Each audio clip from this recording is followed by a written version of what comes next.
Vamunangagwa vochika kusiya chigaro because of ex-friend yavo inoitwa Xavier Kasukuye. Kusangana zvekare kwatiri kuita paBrilliant TV muri yeZimbabwe. Kana uchangosvika pana first time yako, gara wasubscribe, comment, like, share. Ndoramba ndichidzoka nema-updates nezvimwe zvese zvinenge zvichiitika.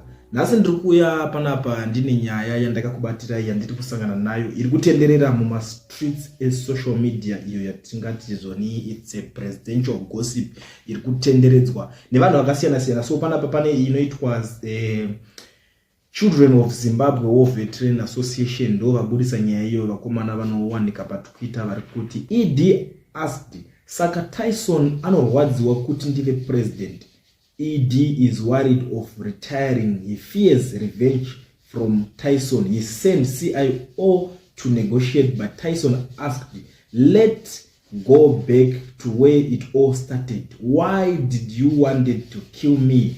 These two used to be very close, but they plotted to topple VP Mujuru. Varume ivava vakashanda vese zvechokwadi kubva kumashure, vakabvira kare vachiwirirana, vanga vari buda nebudeo, Brugwa nebhandi, vachishanda vari pedyo nepedyo. Asi chakazoitikawo ndechekuti kuzopinda musimba kwakaitwa na President Emmerson Mnangagwa, it's like yanga itori surprise kune vakawanda, yanga surprise kune veruzhinji nekuti hapana iziva kuti kuchangomuka kuZimbabwe kwakaitwa coup. Iyo coup yacho ichazongomuka yakabenefita President Emmerson Mnangagwa kuti ivo vazopinda pakunoita president kana kuti mukuru wenyika, nekuti munhu kuti anga asina kutombotarisirwa pa line up yekunzi achazosara achitungamirira kana achazosara achiita president after Mugabe ndiani, nekuti vanga vatori nevavo vavaitoda. Even president the former president Robert Mugabe vakatofa vachitaura kuti ndaitoda Sid Nsekeramai, my choice, anzi Dr. Sid Nsekeramai ndiye wandaida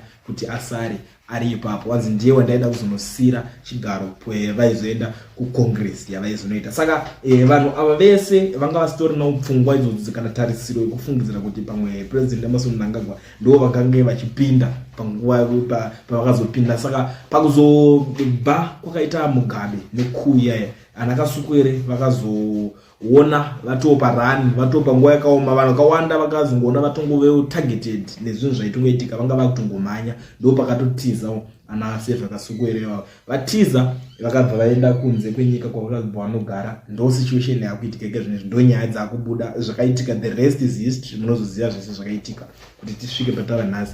Iko zvinezvi ndo nyaya dzakuitika, iko zvinezvi ndo nyaya dzakutaurika. Pari kunzi uya akutya kusiya because anoziva kuti akasiya umwe wake uyu anogona kuita simba rekuzopinda, nekuti ndo vanhu vacho vanoziva mabutton ekuplayer, vanoziva maparts ekubata kuti vange vachipinda pachigaro ichochi, nekuti vanhu vakabvira kare vachishanda varimo, vanotoziva masystems ese ebato ravo iroro. Saka pari kunzi uya akutumira vamwe kuti vachienda kunotaurirana kuti kosei aufa uyo ndo ngatidzokere kwazvakatangira. Ndo nyaya ndandakakubatira zvekare muri yeZimbabwe pachannel yenyu nhasi paBrilliant TV.